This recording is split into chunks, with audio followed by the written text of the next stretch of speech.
You're listening to Get Informed, America, the only true unfiltered show that's fighting fake news and finding common ground. Now, here's your hosts, Dave Oakenquist and Rodney Johnson. Hello and welcome to Get Informed, America, the show that breaks through the mainstream media box to bring you real smart news. I'm your host, Dave Oakenquist, and joining me is the smartest man I know, and he also just happens to be the editor of InformedAmerica.com, Mr. Rodney Johnson. Rodney, good morning. Morning, Dave. Rodney, it's great to talk to you. I know I always say this, but it is great to connect with you every single week, and I'm sure everybody watching and listening at home would agree to watch these two guys come together and talk about... Yeah, but it is always a treat, Rodney, to get your take on things. And of course, as you've been curating content for the website, and here I am, out there watching stuff, talking about stuff, and keep my eye on all the other things going on in the world. So it's good to connect and share notes and kind of come to a little bit of a consensus about things. So let's hit our topics, Rodney. We've got U.S. states begin reopening their economies. We got an economic update. Of course, the United States, everybody knows what's going on, but we got to look at some of the numbers going on there and possibly a look ahead. As well as a look at the November election, getting some news here, Biden surging maybe. So, wow, here we are sitting here at May, and if things hold, well, we'll get to that. Also have some polling data, Rodney, I want to get over, and of course, stupid things we saw in the news. So, right. All right, so let's start with states beginning to reopen. We got news out of Florida just a day ago that on May 4th, they're going to start reopening. Texas announced a little bit before that they're going to start reopening. Now, both states are kind of doing a similarly phased model where the first phase is where retail and restaurants and things like that can open up at 25% capacity, which is a little weird, but hey, we're going to start slow. Georgia is almost entirely reopened. And various states around the country are starting to sort of start this gradual reopening. What do you think of this, Rodney? I mean, the number one question is essentially, is it time or is it too early? What do you think? I think it's way past time, but with the qualifier, right? We're all different. It's a really big country. I live in the state of Texas. There's 254 counties. I live close to Harris County, which includes Houston, Texas, which has, a number of cases, as does Dallas County. Yeah. But I happen to live in Galveston County, which doesn't have as many. We have the beaches that are reopening today. And so it should be very local. Now, that's a common theme of mine. I think control should be as local as possible. Any decision that can be pushed down should be pushed down. Yeah. And this is one of them where you give a local authority the ability to say, look, do we have capacity to handle what's going on? Do we have cases? Do we have likely spread? And do we have a population at risk? I'm not here to say that the city of New York should open faster because I'm not in New York and they have to decide what's going on. But it does seem odd that you would tell people in Schenectady, New York, or Watertown or Sackett's Harbor that they should follow the same rules as New York City. Right. And I'm just using this as an example. And the best example, of course, is the state of California where, Orange County, which tends to be more conservative, did not close its beaches, although LA did. And so, of course, everybody in LA went down to Orange County to go to the beach. And the governor said, wait a second, there's a crowd at the beach. Close that one too. When the obvious answer is open the other one.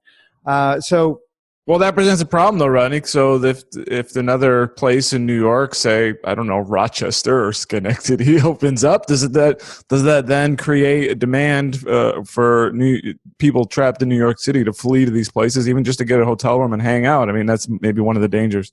That is a danger. And so then you have to try and get people to go with the guidelines at a local level. And I hesitate to say with the regulation or the orders because they are guidelines in most areas, or at least should be. And so you kind of got the tale of, two countries going on with some pushing to reopen, recognizing there's a danger, but asking people to use common sense. And then other people saying, no, we're going to clamp down and hold this down because the higher authority knows best. And that's just never seemed to work out well to me. And so I'm clearly of the mind that let locals decide because they know their resources best and then go with it.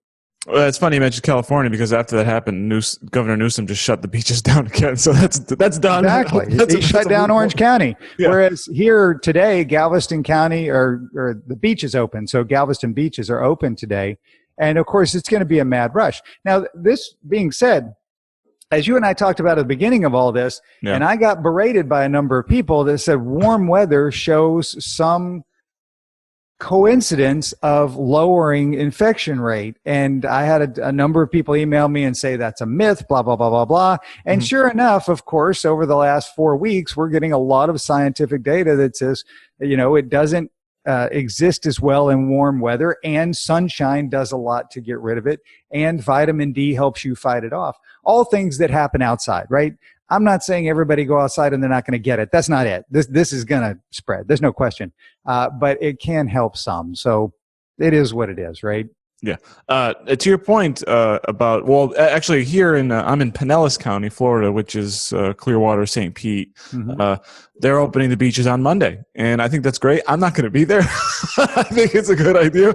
I'm going to let it. I mean, I really want to go to the beach, but I don't want to be the guinea pig that goes out there first. So, but on the flip side of this, I was giving a presentation last night to a group out in California by Zoom, of course, and I told them, I said, look, a lot of the reopening is pushed by citizens saying, please let me out of this house before I kill somebody or myself, and including myself.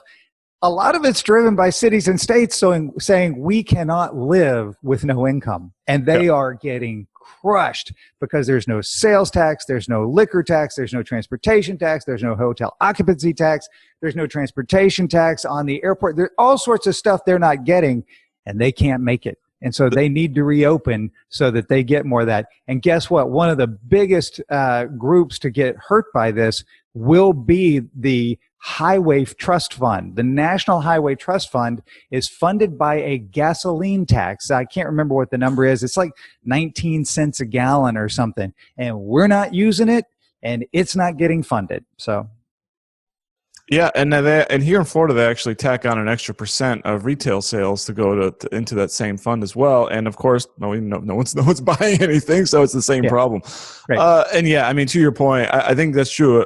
That the states and local communities are like, well, just to use my county as an example, as you well know, the entire west side of Pinellas County is all beaches, restaurants, hotels, stuff like that. That's been all shut down. It's a very vital part of the economy.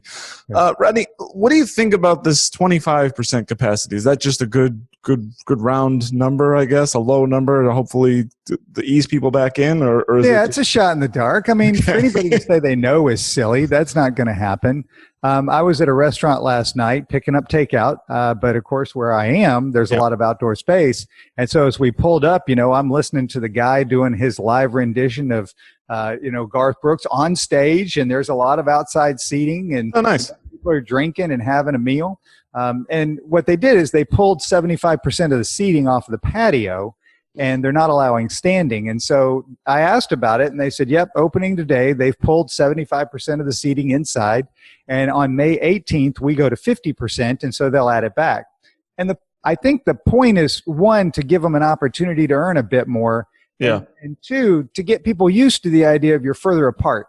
And so, kind of ease us back. And I don't know, I don't really have a problem with that. I'm still of a mind that I've been from the beginning, is we're doing all of this on the economic and the social side, but in the background, what we're doing is developing therapeutics that are the thing. I mean, remdesivir, I don't know if we talk about it later, but whether or not that actually is going to help that much, I don't know, but it's going to help some. It's not the only one. There are a number of therapeutics that are being studied right now. Several will make the grade. Getting a vaccine is harder, but therapeutics will show up. And once you got that, man, a lot of this just kind of rolls, and it becomes like the flu, where when we get sick, we go to the store, we get Theraflu, and you kind of gut it out and move on. Yeah. Now, until we get to that point, we're going to be in this in-between space here as we're trying to reopen things, and there could be a danger of people getting sick again, which then could possibly lead to lawsuits regarding businesses that reopen and have their workers come back. They don't want to lose their jobs. They have to work. They get sick, and they'll be like, hey, now I'm sick, so maybe sue the boss. Connected to that was an executive order by the president to keep the meatpacking plants open because they've been hit pretty hard, had to shut down, gumming up the supply chain. And part of that order was to protect these meatpacking plants from immunity from lawsuits. Right. Senate Majority Mitch McConnell floated the idea of having this apply to all businesses during this period, but Nancy Pelosi rejected that idea, falling on the side of workers. What do you think of this debate here? I think it's posturing.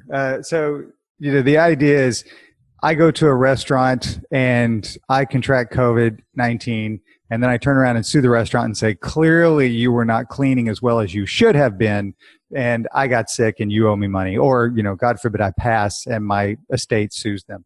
Or whatever your boss says, you got to come back to work, and then you get sick. Same idea. Yeah. Same idea. And so I look at that and I think it's posturing, because on the flip side, Mitch McConnell said the cities and states, you know what, go file bankruptcy, figure it out. We're not going to send you money. Okay. Well, the cities and states in the worst shape financially tend to be those that have big Democratic pockets.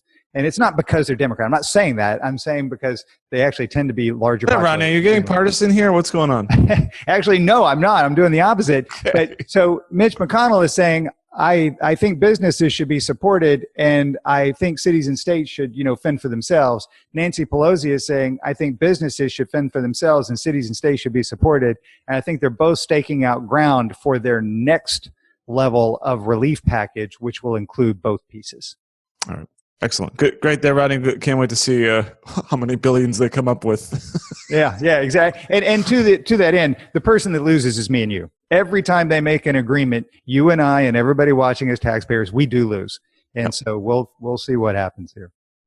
All right, Rodney, let's move to the economy. This is going to get some hard numbers. We are now up to 30 million people out of work in terms of unemployment claims. Now, the unemployment rate right now stands at just 4.4%, which will rise as the next release comes out. But, Rodney, doing a back-of-the-envelope calculation, if I take that 30 million and I divide it by roughly 165 million part of the civilian labor force, I get 18%. Now, of course, these numbers are calculated slightly differently, but that's the real number, isn't it? This 18%? Actually, so that's there. We're going to go down the weeds or down the rabbit hole here, or what? No. Okay. It's so bad that I don't even like to talk about it. The 18% is just the additional initial filings to the 3.5% to 4% that we had before. Oh, right, yeah. It gets you to 21 to 22%. And I say that it's so bad because the states that have been hit the hardest, their unemployment systems that register all of this have been overwhelmed. And so many of those who are unemployed haven't been able to file. We're just seeing the ones that were able to file. Now, normally when you file unemployment, you have to prove it, right? Well, you're unemployed. Show me that you got fired, because you're filing for benefits. That's what this is, initial unemployment claims. And so you have to show that you were fired, not for cause, this, that, and the other, and you have to prove you're looking for a job. There's some qualifications. We've set those aside during this pandemic. And so you can take those numbers and say, yep, those are the ones we're going to pay on, so it is what it is. Yeah. And there are the millions more that haven't been able to get through on the phone or computer. And so I think we're much closer to 25% than we would like to admit. Yeah, that's right. So you add that 18 to the already existing, and then the unknown out there that's just a staggering percentage of people who are out of work. And what we've done is we've created a permanent reaction to what is a temporary situation.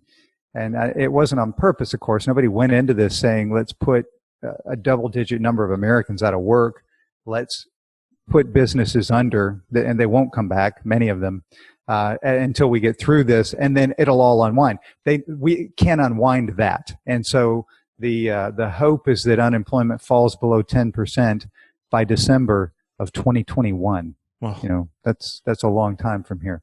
Absolutely. I was yesterday I spoke to Dr. Paul Zeitz, an epidemiologist, and I asked him, when you guys are putting together these models of these diseases and you sort of, how many get infected and how many die, do you ever account for the economic impact? And the answer is essentially no. That's sort of not what we do. But right. This is something we need to include in all this stuff, is because here's the reality now. If you do X, that not only is this going to lead, possibly how is this going to lead to infections and deaths, but also what is this going to do to the economy? It's unbelievable what the real impact is, the long lasting impact for those, of course, who get sick, but also those who can find themselves now unable to pay their bills. Rodney, also we got the GDP growth this week, minus 4.8%. But that's just the tip of the iceberg, right? I mean, we're looking ahead to next quarter. We're looking down a cliff here. What, minus 25%, minus 30%, minus, I don't know, 50. Where's the end of the abyss here? Yeah. So nobody knows. The unemployment, or GDP, as you know, is quoted annually in the United States. So it's really down 1.2%. And they say, wow, that's a 4.8% annualized number. Now, the first quarter was January through March. And so really the last 3 weeks of March is what tanked it. Right. Consumer spending fell by 7.6%, which is the largest drop on record back to the late 1950s.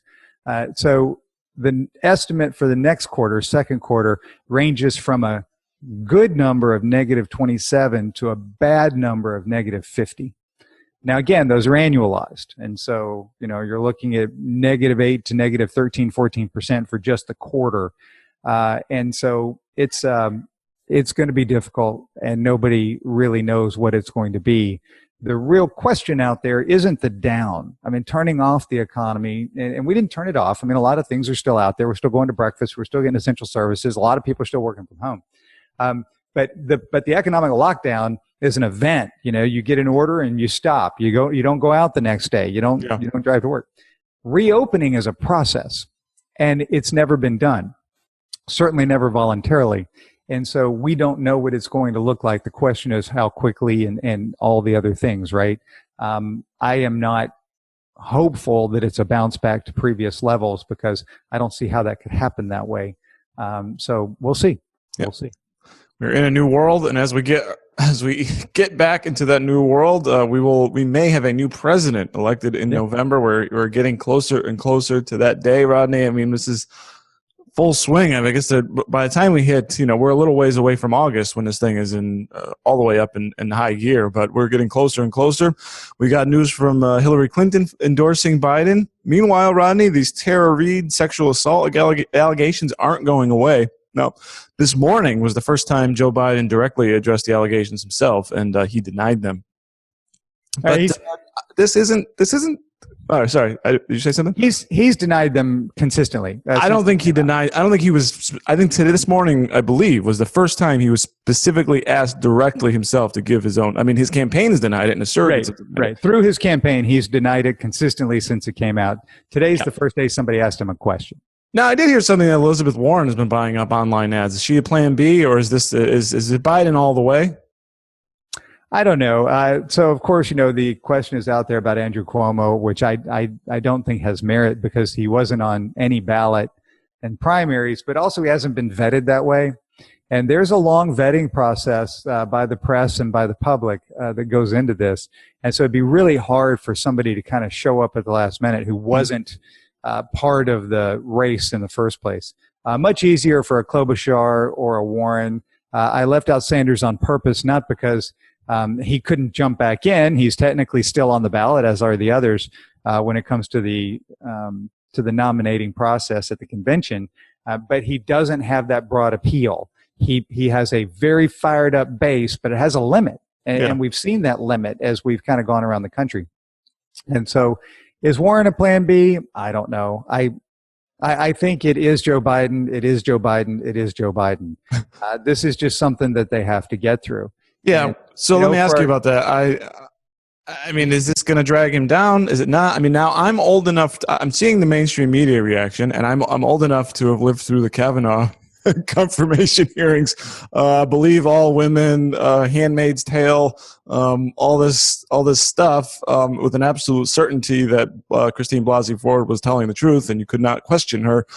Very different kind of reaction we're seeing this time around, aren't we? Sort of. So I'm old enough to have lived through the Clarence Thomas nomination hearings that Joe Biden presided over with Anita Hill, and the Clinton impeachment with Monica Lewinsky. And so when you look at this, it is partisan. And that is the thing that comes back, and it's something that you hit on often in commentary, is the hypocrisy of it all.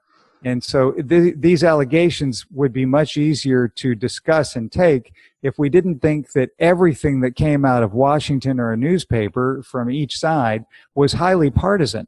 Yeah. Because the first thing that happens is you say, well, President Trump has this list, this Playboy bunny who's pretty darn good looking and a lot younger than Trump. And then you have Stormy Daniels and, all these other things going on.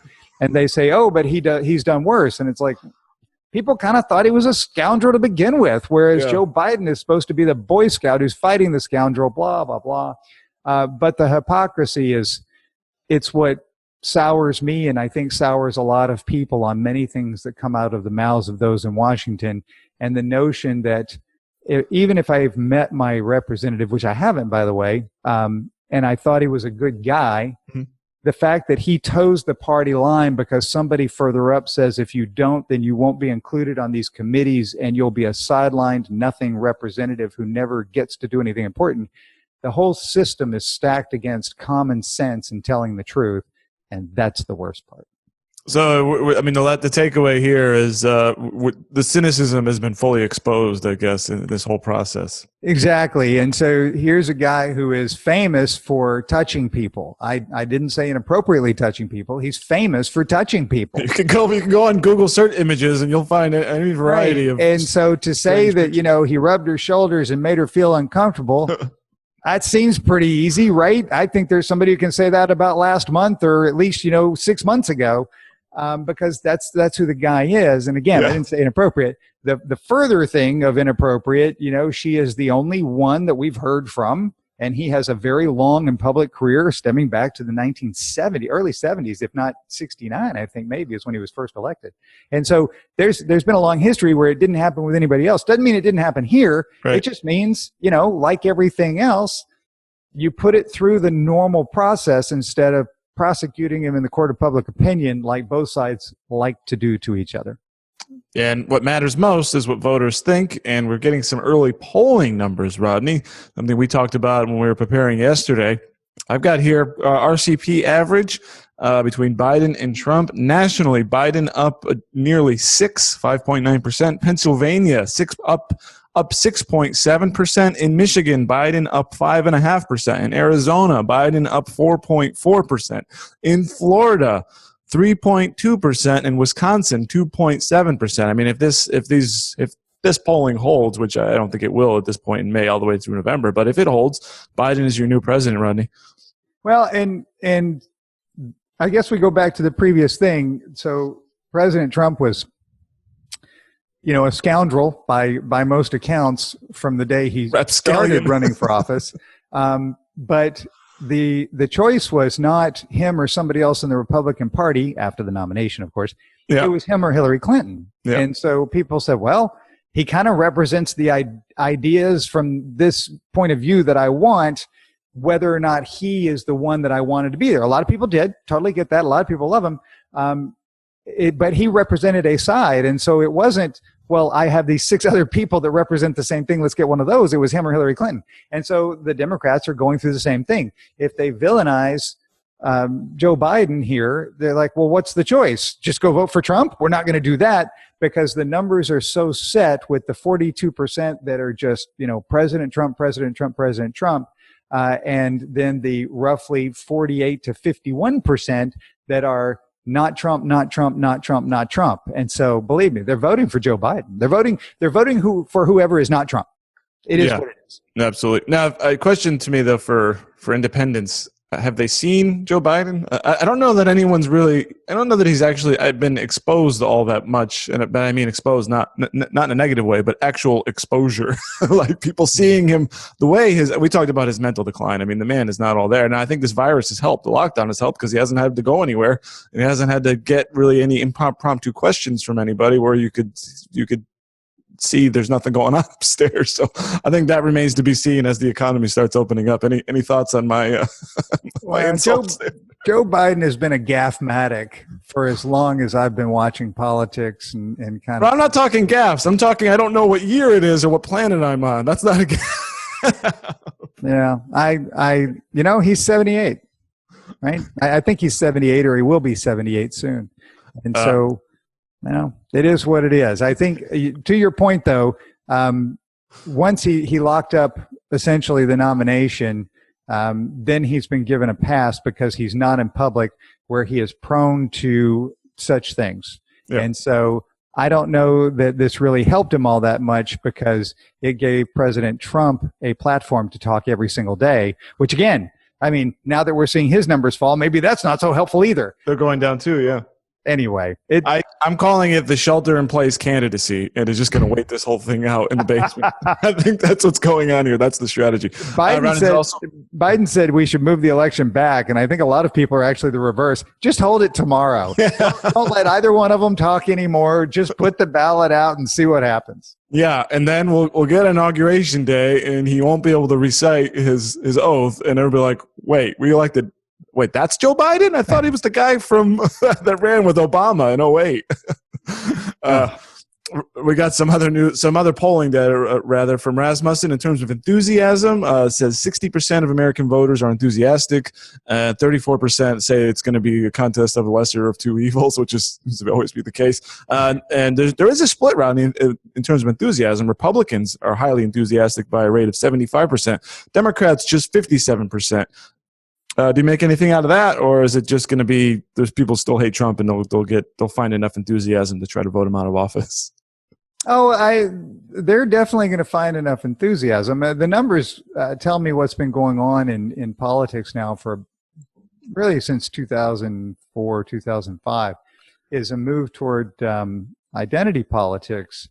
As a liberal group, and I don't say that in a bad way. I mean, it's been about reaching down to specific groups and saying, hey, this group has had an issue for some time. Let's lift them up and let's talk about this specifically. And it's many different groups. The problem when you do that is that every group wants to be the one that has their agenda at the top, and it can't happen.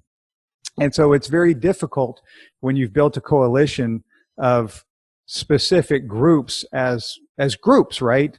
And then said, okay, now we all have to work toward one common thing. And they're like, well, I didn't show up for one common thing. I showed up for my thing. And it's like, yeah, but your thing has to exist in harmony with these other things.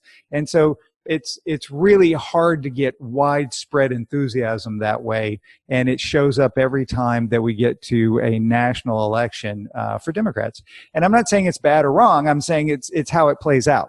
And so I don't take much from those numbers. And polling in general, right? Because you look at what happened with polls. What I think we're going to see is coalescing around candidates as we get closer, and it's going to be the anti-candidate thing. People now have 4 years of experience with Trump. Those who said he wasn't going to last because he was going to blow up, get impeached, or cause us to, go to war and kill everybody were clearly wrong. It didn't happen.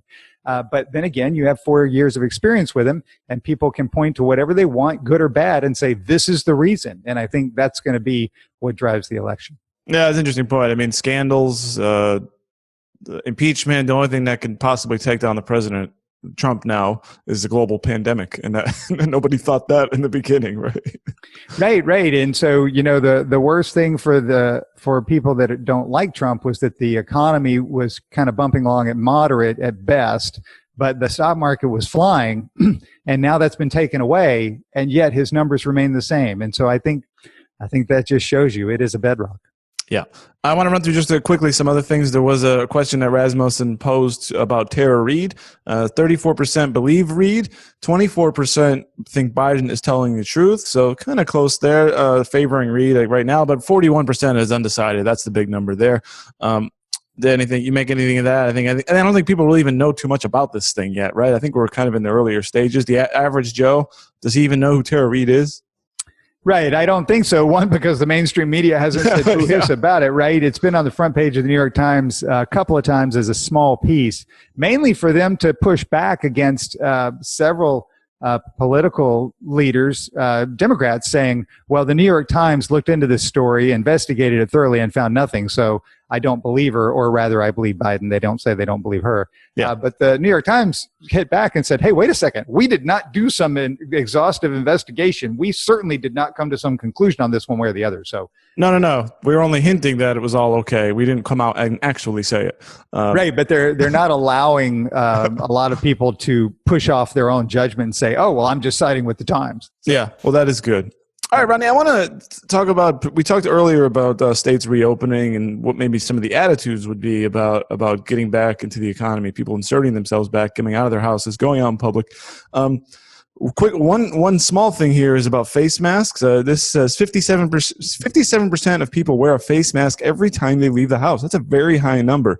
29%, sometimes 14% say that they don't wear them at all, and a majority don't favor municipalities fining people for not wearing a mask. But Rodney, 57% wear one every single time. That's a big number. Have you worn a mask out in public? I have not. I have so one. You're one of the 14%, or I am. But well, I'm not going to say in my defense because I'm not going there. Hey, you're an American. You can do what you want. Well, I don't leave my house often. I work at home, and so my wife does the grocery shopping. Typically, from time to time, we do it together. But I'll leave the house probably once every 3 days. And we'll drive to pick up food from a delivery place. I might go to Home Depot. Yeah. But no, I don't. And so, but I'm mathematically driven. A mask does not stop me from getting the virus. And that's kind of a well-worn thing. It's the way it is. A mask stops me from transmitting it to somebody else. And or rather that's the greater use of it. The likelihood of me having it is ridiculously low. I mean, numerically, it's almost non-existent because of my travels. I'm so routine in what I do and who I see. And so that I don't do it because I'm guarding against something that almost doesn't exist in the very short term. So that's why I don't. But no, I'm one of them. Okay. I'm one of the 29 who does it sometimes. I have worn a mask out in public, but not every single time because, I'll say when I go into a store, I'll put a mask on, but usually that's very rare. Most of the time I'm going out to a park to take my dog to run around for an hour or so. So I'm out in the air. I have no worry when I'm out in a park. I play golf, but I tend to play alone because my house backs onto a course. And so I'll go out and walk 3, 4, 5 holes, but I'm not with anyone. Yeah. Now, do you pay at the gate so you can do those 3, 4, 5 holes, or are you trespassing? I'm a member of the club, and so I do pay. Okay. And I don't even go to the clubhouse because I back on to number one, and so I just kind of walk out there and do that. And I call them and say, "Hey, this is what I'm doing." I just wanted to make sure, Rodney, you're following the rules. I do follow the rules, but my point is, so I just don't see people. I don't know the last time I was in a store. It has to be probably 3 weeks since I've been in a store. So. Wow. Yeah, it's been about a week and a half for me. All right, so here we are.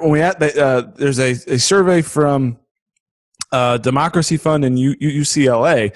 They found that 58% of people would definitely not or probably not go out to the movies when things reopen. 57 would not attend a professional sporting event. I think all that makes sense. They found that 44% would not send their kid back to school. That's a big number, particularly if the school opens up and you just say, no, I'm not sending him. That's a big number there to me. 49% said they would not go out to a restaurant to eat.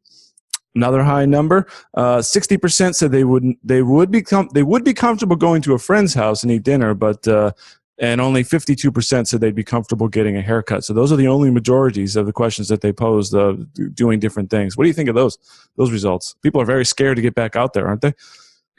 They are. I'm surprised that 60% would be comfortable getting a haircut. I always wonder about people and their decision making. So you're comfortable with somebody physically touching you after they physically touch somebody else in a very close manner, not for just a second or two, but for 20 minutes plus. But you are not comfortable going to a restaurant where they're specifically wiping down and you are away from it.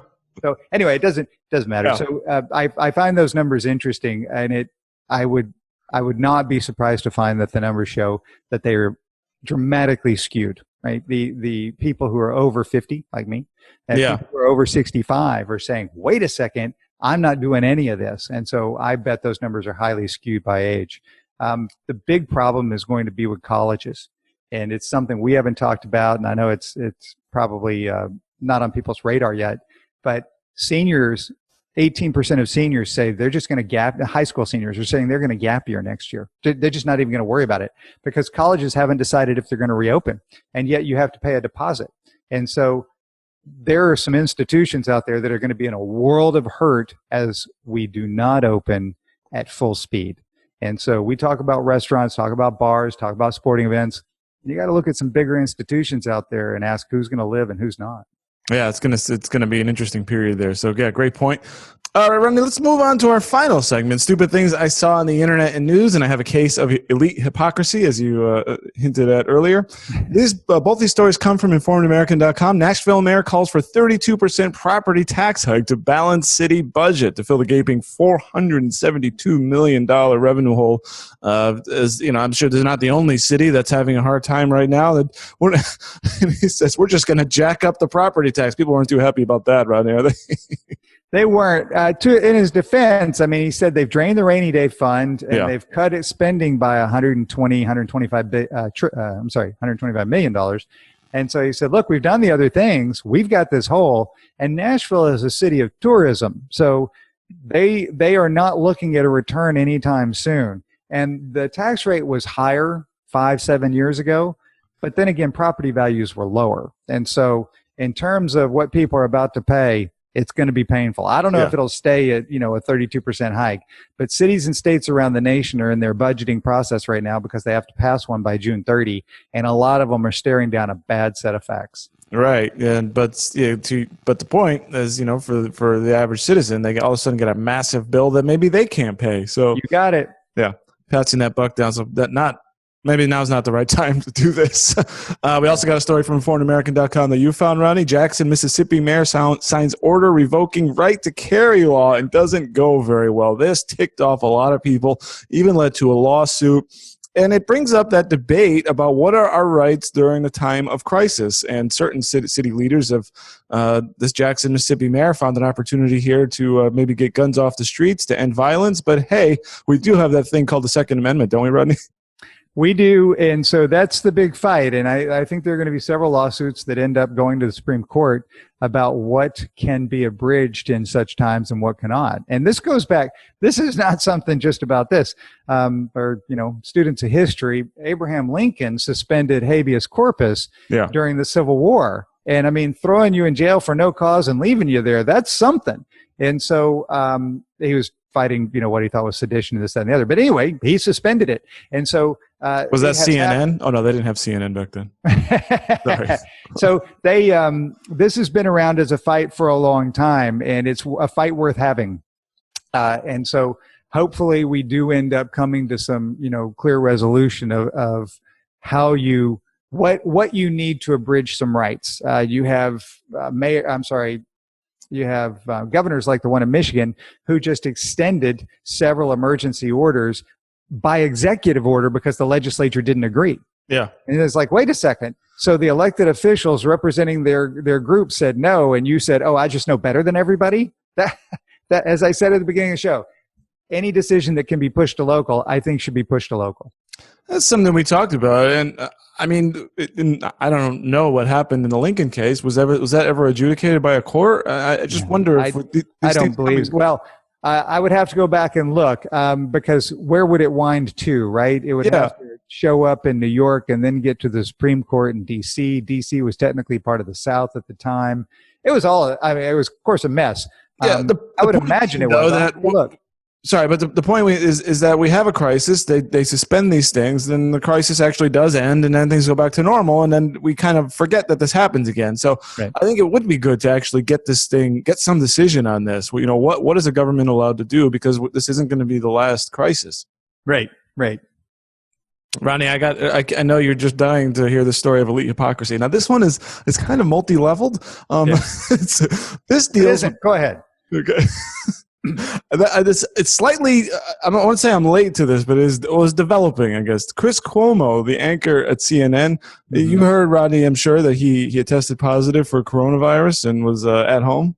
Right, quarantined. Now, a few days ago, CNN did a dramatic re-emergence of Chris Cuomo coming out of quarantine, out of his basement. He was sweaty. He was down in there, and now he's ready to interact with the world again. Well, turns out the guy had broken quarantine long before this. He wasn't sheltering in place in his basement. He got into a verbal altercation with a biker, not outside of his home, but 30 minutes at another one of Chris Cuomo's properties. Nobody will admit to this. He won't admit to it. He's saying, and then someone called him out on it. He replied on Twitter saying, "I was when that incident happened, I was just happened to be outside my house. Didn't say which house, by the way, and I was already out of quarantine." It keeps going. And there's proof of this because some internet sleuth found his wife's blog, which noted on that very day, which was Easter, that Chris, because she was treating him with certain kind of natural health medicines or whatever, notes Chris 100-degree fever. So his own wife called him out, inadvertently called him out for basically the man is, he's our moral arbiter, one of those guys on CNN telling us all to shelter in place. The guy gets sick and turns out can't even stay quarantined on his own, Rodney. This is horrible. This is an embarrassment, I think. Well, it's the same thing, right? It's the hypocrisy of, you should be doing this and the rules don't really apply to me. Or when I'm caught lying, don't look at that. See, you need to look at these other facts over here. Yeah. And it's what sours us all as we look at it and say, come on, just step up, man up, tell people what you did and move on. And that seems to be really hard for a lot of people. Yeah, particularly when they become the moral scolds of our society, and they cannot hang up to any kind of scrutiny or even hold themselves up to that same standard. Very angering to me. It's just unbelievable. Now, Rodney, here's another story. Wait a second. I think that means that the moral of the story is don't set your standards so high. Yes, exactly. Set the bar low enough you can step over it. Just live in the gutter and you'll be fine. I don't know that I go that far, but I do like the whole idea of, the bar is down there somewhere, so I made it. Thank goodness. Back to a final stupid thing I saw in the news, Rodney. It comes from InformedAmerican.com, and it's the headline written by, I believe you. Another reason dogs are better than cats. They might sniff out coronavirus. Now, I take offense. I love my dog, but I also have 2 cats, so, I'm not going to play favorites here. So for all the cat lovers out there, I'm standing up for you. You have a hairless cat, Dave. I mean, come on. Play favorites already. Go with the dog. So I just wanted to have a little fun with that one, but that story was actually good that they may be able to use pooches to sniff out a virus, much in the way they sniff out bombs. So that would be great if you can do dogs to screen crowds and stuff like that. Because I've seen this at the airport where they just have a dog sitting there. No, you're good. You don't have to do anything extra. So yeah, so great. Just wanted to poke at you a little bit before we get out of here. I did give cats a little hat tip there at the end that, at least they use a litter box. So there is something good about them. But would you want the dog to use a litter box? I don't know. It would have to be a big litter box, but when it's raining right crazy some days, you betcha. There are times where it's like, oh, please, God, I don't want to do this. Just go use the litter box. Oh, yes, understood. Actually, 100%. Can we train them to use the toilet? I mean, I don't know. It's just a thought. That's the next step, and then driving. I want to do that one too. Rodney, any stupid stuff you saw in the news you want to bring up before we get out of here?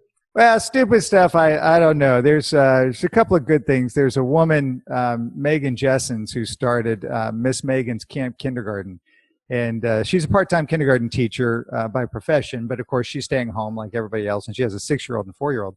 And so she decided, hey, I'm going to start this thing for, some of the kids that may not be, getting some structure, and help out parents who can then work with older kids during that time, or perhaps, do their job at home. Yeah. And so she started this Facebook page. And before she even made it public so that outside people could join, she had 15,000 people on it. And she's at 88,000 kids that tune in every day at 10 a.m. Eastern. Wow. So, people trying to help. That's kind of awesome. Yeah, good to see that happen. So there's nothing there that's stuck in your craw, Rodney? Nothing bothered you? Well, you mentioned some of them, and so I went with the ones you did. The Michigan governor who continues to lock down when her own citizens are saying, what are you, stupid? And it's because it's statewide, right? For people that know Michigan, the UP, the Upper Peninsula, I happen to have relatives there, and we go every once, 7-10 years on vacation. It's beautiful, but there's just not many people there. Treating it the same as Detroit, or treating Western Michigan the same as Detroit, is silly. And it borders on obtuse, right? Choosing not to recognize information that's readily available. And so that's the thing that just strikes me as just idiotic. Great. Yeah, and actually to that point, Rodney, even in the case here in Florida, is Governor DeSantis has lifted it statewide. However, it's not for the 3 counties in Southeast Florida who have been hit hard. He's leaving that to the local officials to decide. So, right. Miami-Dade and Broward, yep. Yep, real basic, real common sense there. All right, Rodney, thank you so much for joining joining me this week, and thank you all for watching. I want you to become an informed American by subscribing to this channel, and if you've enjoyed this content, do hit the like button. Also, always check us out 24/7 at informedamerican.com, where you can get real smart news and great content curated by Mr. Rodney Johnson. Rodney, before we got here, what can you tell people is in the hopper and in the pipeline for stories coming out on the site? Well, it's going to be about, what happens on the reopening. And there's no question the stories over the next several days are going to be about crowds, areas where they didn't expect people to be so crowded, people who are not social distancing, which is what I fully expect. And then days after that, and the next, 2 weeks is going to be, do we see spikes?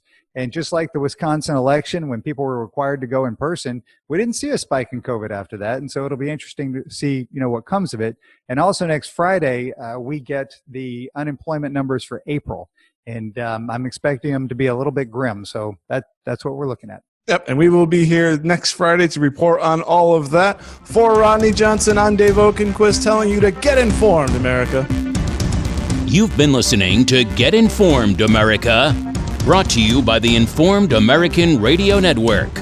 Please like and subscribe today in order to get new exclusive weekly episodes. Any questions, thoughts, or comments can be sent directly to info@informedamerican.com. And don't forget to visit informedamerican.com to keep up with real, smart news. Until next time, fight fake news and find common ground.